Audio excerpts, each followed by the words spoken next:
आज की इस वीडियो हम बात करेंगे आरटीओ के द्वारा जो ड्राइविंग लाइसेंस जारी किया जाता था। अब ड्राइविंग लाइसेंस जारी करने के लिए जो है नियम को चेंज कर दिया गया है। पहले जैसे आप लोग आरटीओ ऑफिस में जाके टेस्ट देना पड़ता था, जाते थे टेस्ट देने, ड्राइविंग टेस्ट देने। अब आपको आरटीओ नहीं जाना होगा, क्योंकि आरटीओ के द्वारा यानी कि रीजनल ट्रांसपोर्ट ऑफिस के द्वारा मतलब जो है कुछ प्राइवेट ड्राइविंग स्कूल को हायर किया गया है। तो अब आपको इसी प्राइवेट स्कूल में जाके जो है टेस्ट देना होगा और यहाँ से आपको एक सर्टिफिकेट मिलेगा। ठीक है। अब आपके एरिया में कहाँ पे ये स्कूल है, इसका जानकारी आप सारथी पोर्टल पे जाके देख सकते हैं। सारथी वो पोर्टल है जहाँ से आप लाइसेंस के लिए ऑनलाइन आवेदन करते हैं। तो आप जैसे सारथी पोर्टल पे जाएंगे तो जितना प्राइवेट ड्राइविंग स्कूल है वो सभी का आपको लिस्ट दिखा दिया जाएगा।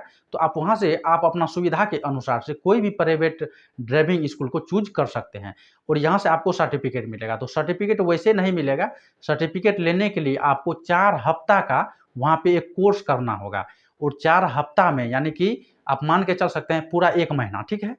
और इस 1 महीना में 29 यानी कि 29 घंटा का जो है वहाँ पे क्लास होगा। तो उस 29 घंटा में जो है 29 आवर्स में आपको जो है 21 घंटा का आपको प्रैक्टिस करवाया जाएगा। यानी कि जैसे मान लीजिए आप 4 व्हीलर का लाइसेंस चाहते हैं तो आपको 4 व्हीलर चलाने के लिए बताया जाएगा।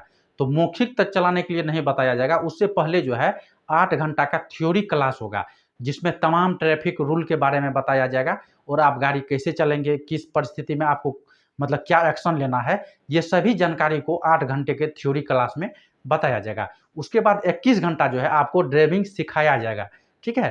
तो 21 घंटा का जो है आपके पास प्रैक्टिस होना चाहिए, ठीक है। इतना यदि आप कर लेते हैं तो उसके बाद प्राइवेट ड्राइविंग स्कूल जो है उसके द्वारा आपको एक सर्टिफिकेट जारी किया जाएगा। तो वो सर्टिफिकेट लेके आपको पुनः जो है आरटीओ कार्यालय जाना होगा, वहाँ पे जमा करना होगा।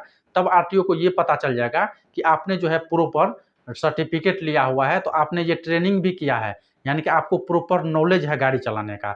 अभी तक में आप बहुत ये देखे होंगे प्रैक्टिकली, जो व्यक्ति लाइसेंस बनवाता है तो 2 व्हीलर और 4 व्हीलर एक साथ बना लेता है, लेकिन 2 व्हीलर ही चलाने के लिए जानता है, 4 व्हीलर जानता ही नहीं है चलाने, लेकिन उसका लाइसेंस बन जाता है, क्योंकि बिना दलाल का लाइसेंस नहीं बन सकता है, ठीक है। साथ ही साथ यदि राशन कार्ड का बात करें तो यहाँ भी दलाल रहता है।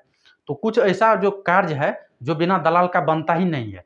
तो पहले आप 1 दिन जाते थे, 1 घंटा के अंदर जो है मतलब आरटीओ टेस्ट हो जाता था, लेकिन अब वही कार्य जो है आपको 4 हफ्ता होगा, ठीक है। 4 हफ्ता का आपको समय लगेगा, 29 घंटा आपको टाइम देना होगा। जाने आने का जो है समय इसमें काउंट नहीं किया गया है, इतना समय देना होगा। साथ ही साथ यदि आप किसी दिन एब्सेंट हो जाते हैं तो आप सोच सकते हैं आगे क्या होगा।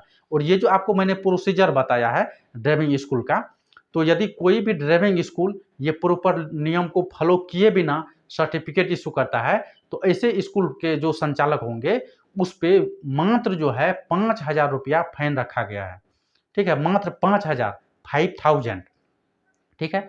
अब चलिए हम लोग बात कर लेते हैं, क्या आप जो है ये प्राइवेट ड्राइविंग स्कूल खोल सकते हैं या नहीं, या फिर आप जो स्कूल में ट्रेनिंग करने जाएंगे उसका क्या रिक्वायरमेंट है, ताकि आपको ये पता चल सके कि आप जहाँ ट्रेनिंग ले रहे हैं वो सर्टिफाइड है, गवर्नमेंट के द्वारा सर्टिफाइड मतलब ड्राइविंग स्कूल है, ठीक है। इसके लिए क्राइटेरिया रखा गया है कि यदि कोई प्राइवेट ड्राइविंग स्कूल खोलना चाहता है या फिर कहीं पे है, तो ऐसी स्थिति में यदि वो टू व्हीलर का ही सिर्फ सर्टिफिकेट दे रहा है, यानी कि बाइक का सर्टिफिकेट दे रहा है, मतलब बाइक ड्राइविंग करने का सर्टिफिकेट जारी कर रहा है, तो ऐसी स्थिति में उसके पास कम से कम 1 एकड़ का जो है अपना प्लॉट होना चाहिए, जहाँ पे वो प्रॉपर सिखा पाए गाड़ी।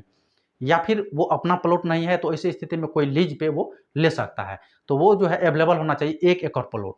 और मान लीजिए यदि कोई ड्राइविंग स्कूल 4 व्हीलर का लाइसेंस दे रहा है, तो ऐसे स्थिति में उसके पास कम से कम 2 एकड़ अपना प्रॉपर मतलब अपना ज़मीन या फिर लीज पर लिया हुआ प्रॉपर्टी ज़मीन होना चाहिए, प्लॉट होना चाहिए, ताकि वहाँ पे वो ड्राइविंग सिखा सके। अब चलिए हम लोग बात कर लेते हैं जो ट्रेनर है उसका क्वालिफिकेशन और के बारे में। तो जो ट्रेनर है उसको कम से कम हाई स्कूल पास आउट होना चाहिए और 5 साल का एक्सपीरियंस होना चाहिए वाहन चलाने का, ठीक है। यानी कि उसके पास जो लाइसेंस होगा वो 5 साल पुराना लाइसेंस होना चाहिए, तो वही लाइसेंस साबित कर देगा कि ये काफ़ी समय से जो है ड्राइवर का काम कर रहा है।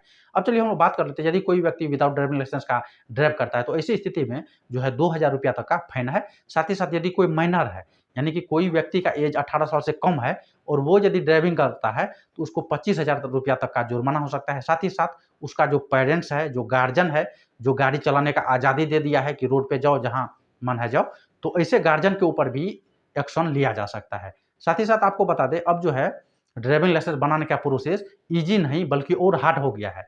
पहले आप तो सिर्फ़ आरटीओ में जाके आवेदन वगैरह देते थे, काम हो जाता था। बाद में जो इसको ईज़ी किया गया, सारथी पोर्टल बनाया गया, जहाँ से आप ऑनलाइन आवेदन कर सकते थे और आरटीओ में जाके टेस्ट देते थे। लेकिन अब एक नया झंझट आपको सामने आ गया है, अब आपको 4 हफ्ते का क्लास करना होगा और यदि 4 हफ्ते का क्लास नहीं करेंगे तो ऐसी स्थिति में जो प्राइवेट ड्राइविंग स्कूल है, उसके द्वारा आपको सर्टिफ़िकेट नहीं दिया जाएगा और सर्टिफ़िकेट नहीं दिया जाएगा तो आपका लाइसेंस नहीं बन सकता है। तो अब जो है ये मतलब नया एक्स्ट्रा चीज़ ऐड हो गया है, 4 हफ्ते का क्लास, आपको क्लास जाके करना होगा। उसके बाद ही जो है सर्टिफ़िकेट बनेगा। तो आप जो है सारथी पोर्टल पे जाके ऑनलाइन आवेदन कर सकते हैं। साथ ही साथ आप आपके एरिया में जहाँ भी आपको सुविधा हो, आप अपने अनुसार से प्राइवेट ड्राइविंग स्कूल को चूज़ करके वहाँ जॉइन कर सकते हैं, यदि आप लाइसेंस बनवाना चाहते हैं तो।